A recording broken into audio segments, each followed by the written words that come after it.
日はスーパーカップで抹茶のわらび餅を作りました。こ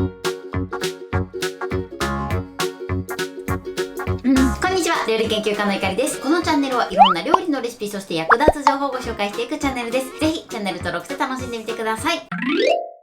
今日はスーパーカップで抹茶わらび餅を作りたいと思います。最近ね、結構わらび餅の動画を上げてるんですが、今回はカップアイスで有名なスーパーカップを使って作っていきたいと思います。鍋で作るバージョン、そして電子レンジで作るバージョン、この2パターンご紹介していきたいと思います。作り方はすごく簡単です。ぜひ最後まで楽しんでみてください。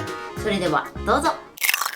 それでは今日の材料をご紹介します。材料はこちらです。スーパーカップの抹茶味、牛乳、片栗粉、お砂糖、そしてトッピングに抹茶パウダーと黒蜜です。こちらの材料で作っていきます。今回ですね、電子レンジでも作るんですけれども、分量は同じで OK です。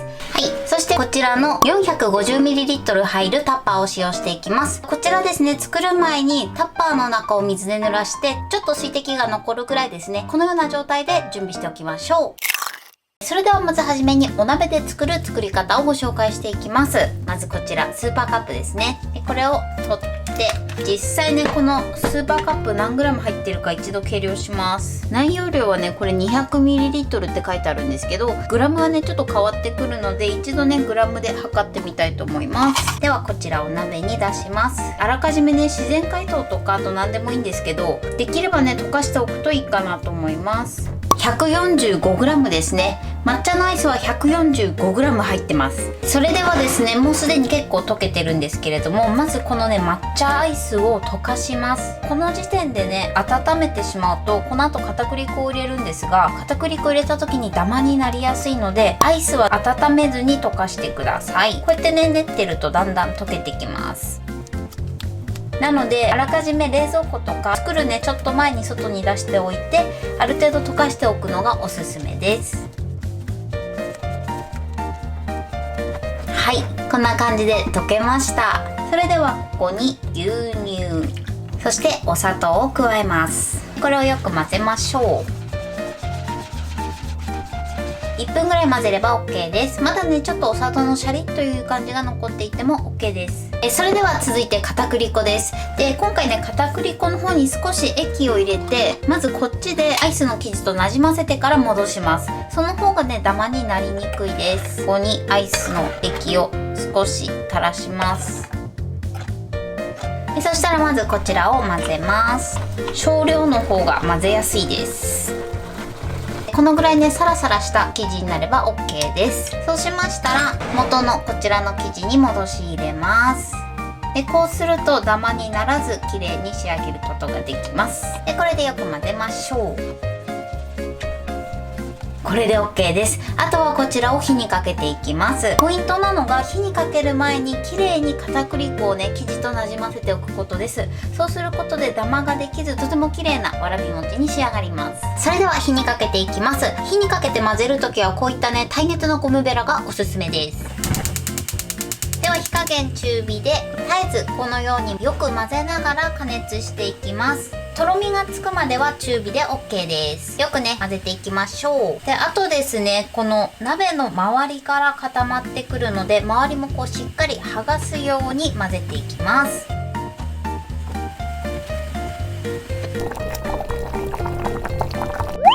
はい、今ね1分ぐらい経ちました。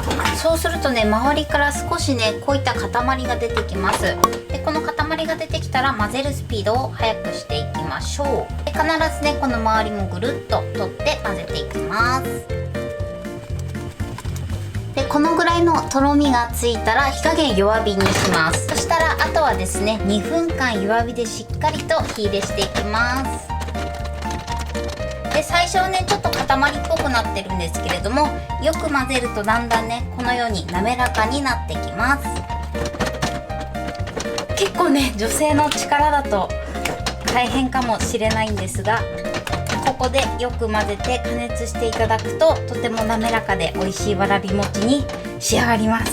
であとね加熱が足りないと片栗粉のね粉っぽさが残ってしまいますので、しっかりと火入れしていきましょう。ははい、今ね2分経ちました。このように滑らかな生地になれば OK です。そしたら火を止めます。それでは準備しておいたタッパーの中に入れます。はい、こんな感じで入れました。そしたらゴムベラを濡らして少しね表面を整えます。はい、このように整えました。それではね今から冷やしていきます。で、冷やす時のポイントなんですが、必ず氷水で冷やすようにしてください。これを冷蔵庫で冷やしてしまうと食感が悪くなってしまいます。はい、なのでタッパーが入るぐらいのバットかまたは容器を用意していただいて、ここにのせます。そして乾燥しないように上からラップをしてください。この状態でしっかりと冷やしていきましょう。わらび餅が冷えました。ラップを外します。こんな感じでもっちもちに仕上がってます。それでは取り出します。まずまな板を濡らしてください。少し周りを剥がします。空気をね少し入れましょう。そしたらまな板に出します。はい、このようにプルプルに仕上がってます。それでは包丁を濡らして食べやすい大きさに切っていきます。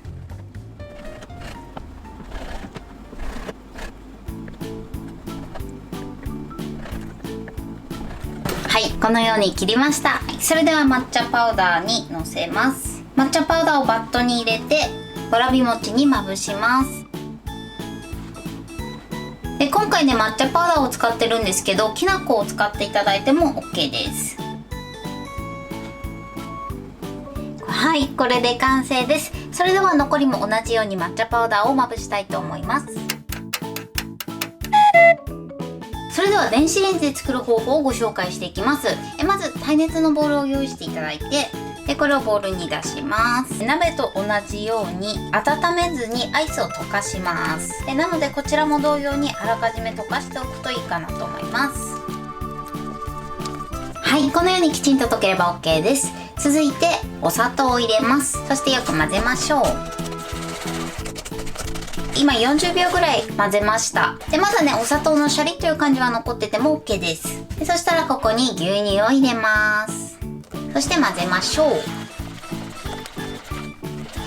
い、OK です。で、それではですねこちらも同様にまず片栗粉に大さじ3杯から4杯ぐらいですね、こちらの液を入れます。そして混ぜましょう。こうするとこちらも同様にダマができにくくなります。このぐらいになれば OK です。それではこちらのアイスに戻し入れます。はい、そしてよく混ぜましょう。で、片栗粉は結構沈殿しやすいのでよく混ぜるようにしてください。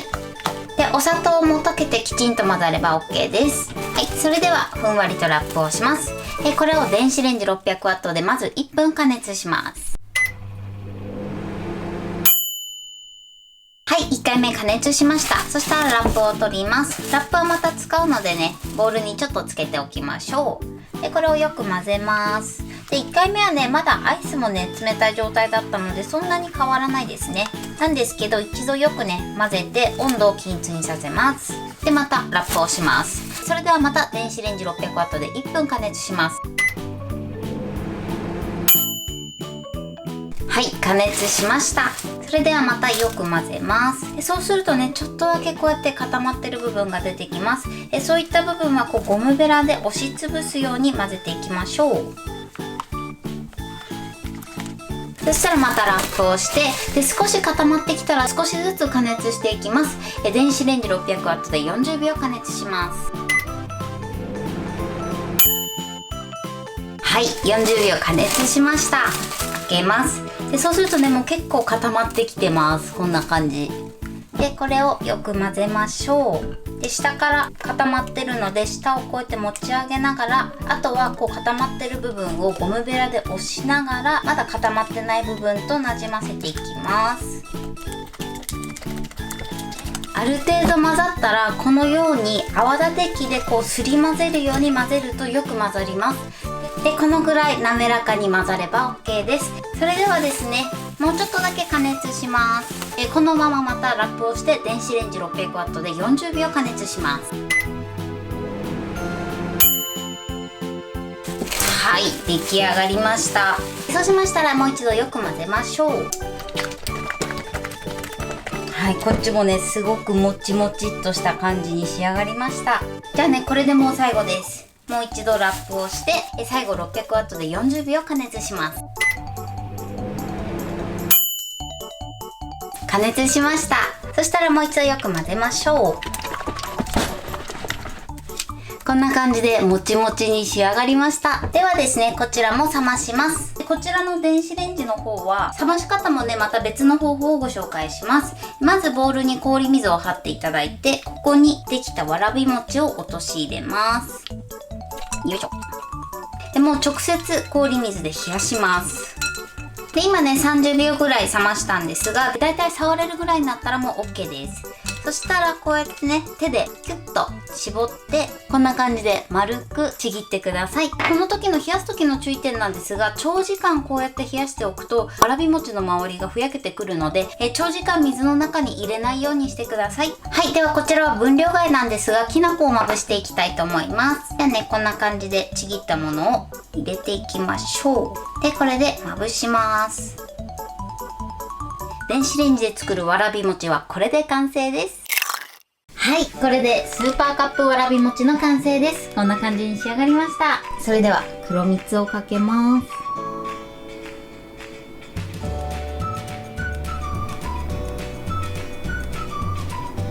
それではいただきたいと思います。じゃあまずこちらのね抹茶のお鍋で作ったわらび餅いただきます。いただきます。もうねすっごくもちもちです。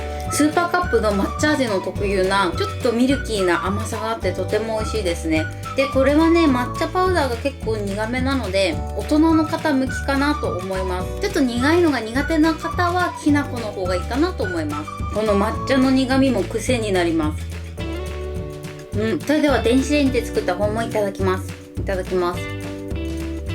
きな粉の味がすごくね抹茶に合うのと甘さに深みが出るのでとてもね美味しいかなと思います。こっちもすごくもちもちです。はい、ということで今日も美味しく仕上がりました。今回の抹茶のわらび餅のポイントです。まず今回は抹茶のわらび餅を使うのにスーパーカップの抹茶味を使いました。こちらを使っていただくと材料も少なくてとても手軽に作れるかなと思います。そして作る時のポイントなんですが、アイスはですね必ず完全に溶かしてから他の材料と混ぜ合わせるようにしてください。この時にですね抹茶アイスを温めてしまうと片栗粉を入れた時にダマができてしまう場合があります。なので抹茶アイスはね必ず加熱せずに溶かすようにしてください。そして材料が全部混ざってからとろみがつくまでしっかりと混ぜながら中火にかけるようにしてください。基本的にこう鍋肌のところから固まってくるのでしっかりとこう周りを剥がしながら混ぜると失敗しにくいかなと思います。であとはですねとろみがついたら弱火にしていただいて、その後よく混ぜながら2分間しっかり加熱するようにしてください。ここで加熱が足りないと片栗粉の粉っぽさが出てしまう場合があります。結構腕の力がいるので女性は少し大変かなと思うんですけれども、しっかり混ぜていただくととても滑らかに仕上がるので頑張って混ぜてみてください。そして冷やす時のポイントです。鍋で作った方はタッパーで冷やしました。でタッパーで冷やす場合はですね内側を水で濡らしておいてください。そうすると冷やした後に型から取り出しやすくなります。で冷やす時のポイントに関しましては冷蔵庫を使って冷ましてしまうともちっとした食感が失われて少しね硬くなってしまいます。なので必ず氷水で冷やすようにしてください。氷水の中に直接ねわらび餅を入れて冷やしても OK です。あんまり長時間入れておくとだんだん周りがふやけてしまうので長時間はね氷水に冷やさないようにしてください。そして最後の仕上げなんですが、今回抹茶パウダーときなこパウダー両方ね作ったんですが、結構抹茶パウダー単体って苦いので苦いのがちょっと苦手だなっていう方はきな粉をまぶして召し上がっていただくといいかなと思います。そしてですね今回電子レンジで作る方法もご紹介しました。電子レンジで作る場合は1分ずつね加熱してその都度しっかり混ぜるようにしてください。今回もね材料は手軽ですごく簡単に作れます。とても美味しいのでぜひ作ってみてください。はい、ということで今日はスーパーカップでわらび餅を作りました。私のチャンネルでは他にもたくさんいろんな動画を配信してます。ぜひチャンネル登録して楽しんでみてください。そして Twitter、インスタ、Facebook、TikTok こちらにもいろいろアップしていますので、ぜひいいね、フォロー、シェアしていただけたら嬉しいです。よろしくお願いします。ということで今日はこの辺で終わりたいと思います。本日も最後までご視聴いただきありがとうございました。ぜひグッドボタンもよろしくお願いします。それではまた次回の動画でお会いしましょう。バイバイ。